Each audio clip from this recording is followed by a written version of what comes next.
All right. Well, pleasure to have you here, Dr. Gerson Naverrete. Um, I guess we could Thank just you. start off the interview by you introducing yourself. What do you do? What's your current position? Where you went to school? Yeah, so my name is Gerson Naverrete. I'm currently a first-year fellow in U.S. Regulatory Strategy here at Amgen. It's one of the Rutgers Pharmaceutical Industry Fellowship programs. And I went to the University of Southern California for pharmacy school, so down in LA and based out here in the Bay Area. Nice. So, were you pretty set on industry even before going into pharmacy school, or do you feel like there was a moment in pharmacy school that kind of solidified that decision for you? I would say that I started pharmacy school off with a pretty open mindset. I didn't want to shy away from any opportunities that come my way. I mean, especially with how competitive pharmacy is. I was always keeping my eye out for an inpatient job, an outpatient job, and even a job in the pharmaceutical industry. So I would say the experience that really solidified it for me was my first in-person internship, where I was an intern in regulatory affairs, chemistry, manufacturing, and controls, or regulatory affairs CMC, pretty much dealing with the quality and manufacturing side of the drugs and biologics that we create. And I would say that, my interactions there, just seeing how cross-functional it is, seeing how well-respected the pharmacist was in the pharmaceutical industry, and just the work-life balance was great. And I'd say that was the first experience that really solidified my future choice of wanting to pursue a career in industry. You feel like the regulatory affairs masters kind of gave you an upper hand in getting that first experience you had spoken about? Because I know some people are concerned about, say, the cost of an extra degree, and others Hmm. say that that extra degree is invaluable, right? Hmm. And that extra experience. Hmm. Do you feel like it is, uh, worthwhile to consider for pharmacy students? I think it really depends on your confidence and kind of where the state of the world is at that moment.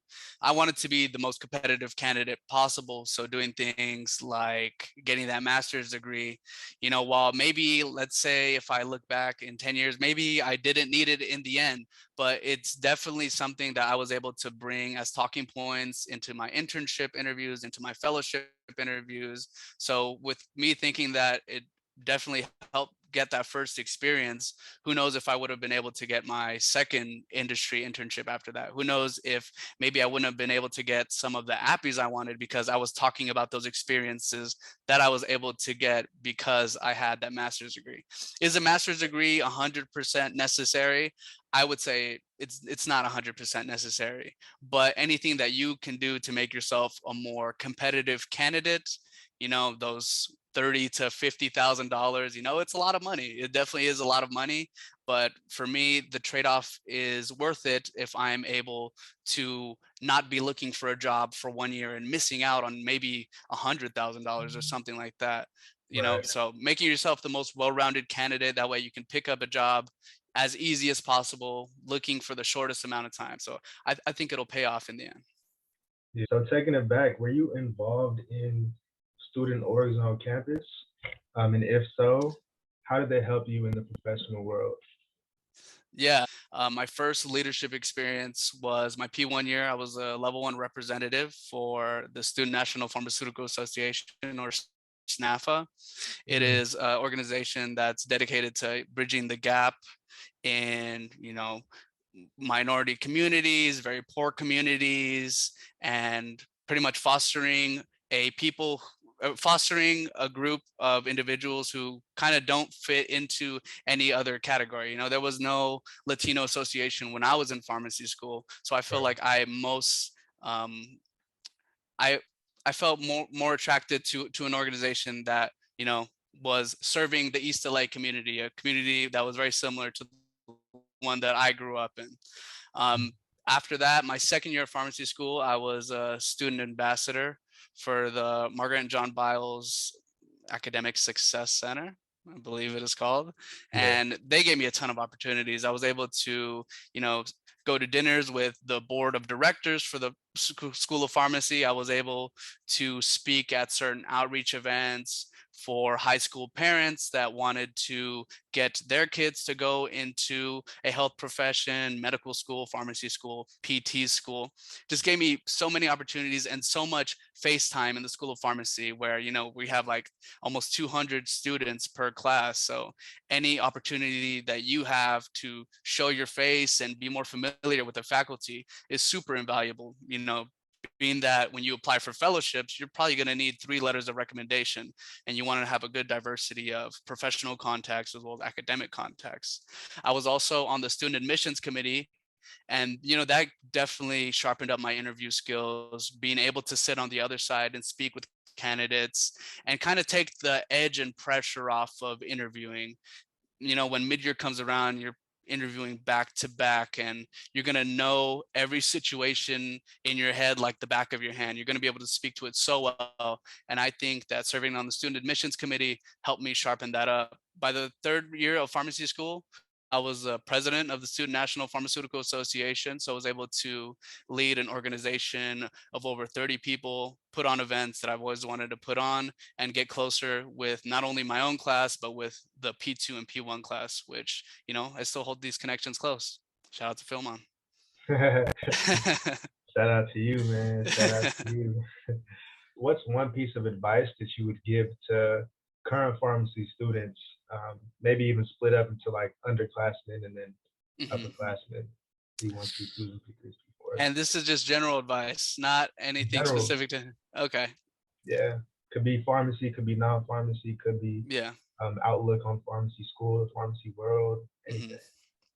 So I would say to the younger pharmacy students or people that are wanting to go into pharmacy school, to definitely keep an open mindset. You don't want to be that person, and it's completely fine if you are that person that changes their mind in P4 year. You don't want to be a month out from graduating and you're like, you know what? I actually don't want to work in a hospital for the rest of my life, or I don't want to work in a community pharmacy, or maybe that department of industry that I was working in for the past 3 years is something that I don't want to do now.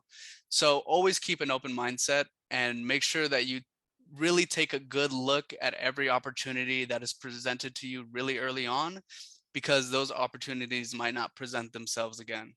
And a good example that I can give with that is, a lot of these intern jobs at hospitals, they only come once and then they're gone. And maybe they'll take your application for only 1 or 2 weeks, and then you can't work there for the rest of pharmacy school. So really take a look at every opportunity, but by saying that, don't overload yourself as well. You want to have time to, socialize with your friends. You want to have time to do something extracurricular outside of pharmacy just to keep yourself sane.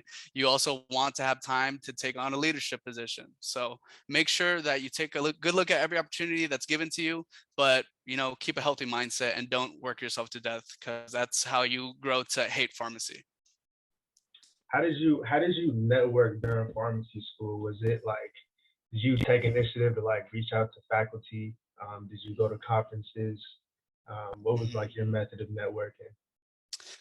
Yeah, so my method of networking was, I was kind of one of those students that wasn't really part of any club, but I would try to go to all of their events. I was one of those bad students. If you're going to be going to all the events of a certain club, like, you might as well just join the club. But I was stubborn, so I'd go to the SIA events.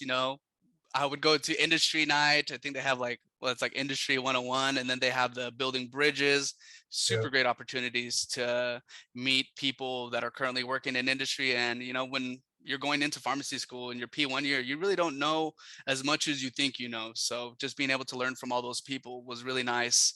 The student admissions committee, I would say, it was another great way to meet people who would eventually come into the pharmacy school. So building my future network.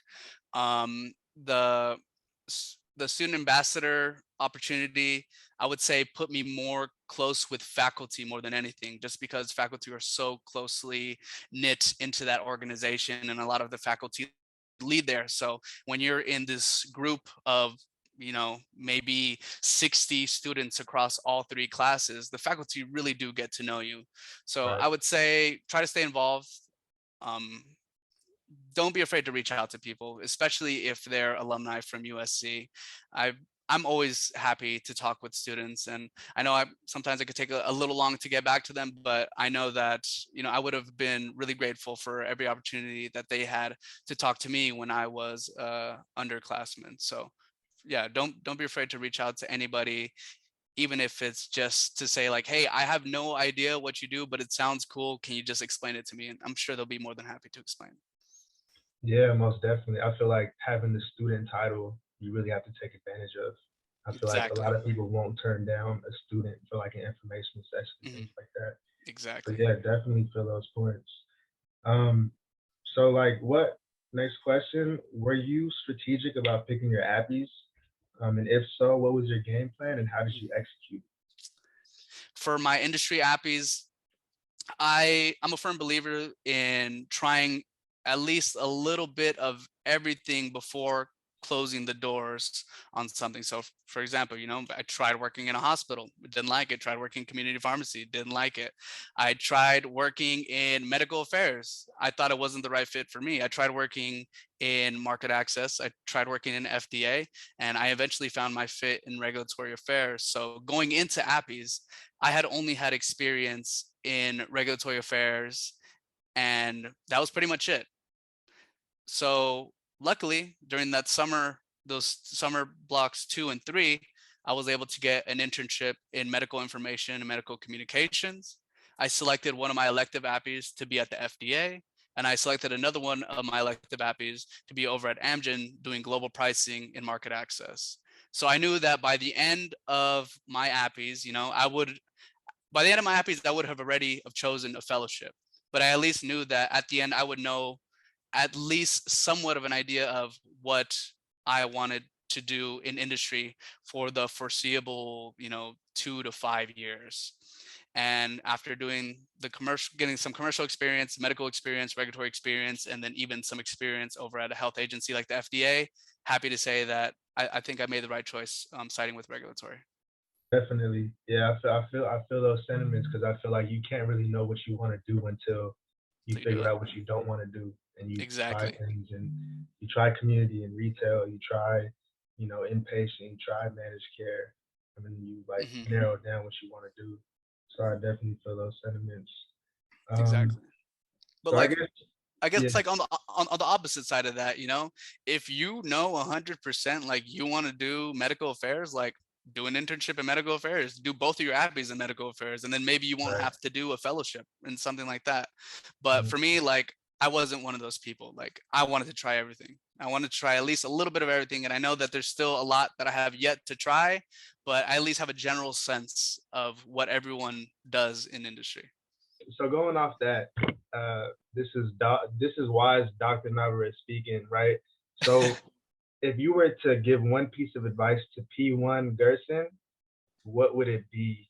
Um, and it could be general advice for Dang. your outlook on pharmacy school, on the pharmacy world, on you Yeah. know the workload, Hmm. how you manage your time, whatever, anything. Oh man, that's a deep question, man. Heavy Pete, question. that's a deep That's what question. we're going for here. um, you know, there were definitely some times where I felt like I wasn't doing the right thing, and there were definitely a lot of times where I felt like I wasn't doing enough or I wasn't good enough. I would tell P1 Garrison to, don't get caught up in the short term, kind of like the short term kind of failures. I didn't get any job my P1 year, and that made me feel super bad, especially going into P2 year when one of the professors came up to the front of the class and was like, everyone who has a job, raise your hand. And I was one of the very, very few people who didn't raise my hand, and that made me feel super bad. And I took maybe an intern job where it was pretty miserable, but I felt like I needed to do something because I felt like I wasn't doing enough. So tell P1 Garrison that all of these shortcomings and failures are working towards a greater good, that everything worked out in the end, to always keep an open mindset and keep your friends really close, because after pharmacy school, who knows when's the next time that you're going to see them. I feel like I definitely took that time for granted when I had all of my friends all in one room and I was right down the hall from one of my best friends. Definitely learned to appreciate those moments. don't get caught up too much in the failure, and know that everything that you're doing is working towards a greater good. And you may not see the outcome in 1 year, you may not see the outcome in 2 years, but it's going to work out in the end. The wise elephant. I feel like this is the wise elephant advice. Yeah, definitely. I feel those same sentiments because I didn't have a job either. Hmm. Um, P2 year, and it felt like everybody around me did, and people were kind of taken aback when I said that I wasn't working. Yep, But I always exactly. found time to like get involved in extracurriculars Hmm. and work on side projects with professors and things like that, Hmm. which I feel like kind of gave me a wider um, a broader like experience catalog that I can speak Yep. to and like Hmm. interviews and things like that, which I feel like is paying off now. Hmm. So yeah, no, I appreciate those sentiments. Of That course, that man. is great advice Hmm. for P1 Gerson and any other Yeah. P1s and P2s and P3s. Yeah, so thank you. I mean, that was the Of last course. question. Thank you so much for being here, Of Dr. course. Navarrete. Of course. It was a pleasure to have you. And hopefully the current pharmacy students can take something from this. And Yeah, I hope so. Yeah, and of yeah, course, thanks for having me. You know, it means a lot, and being able to speak to my P1 self. Hopefully, I whooped his butt into shape in the past. Work. I want to work so I can enjoy my life. Work to live. Don't live to work.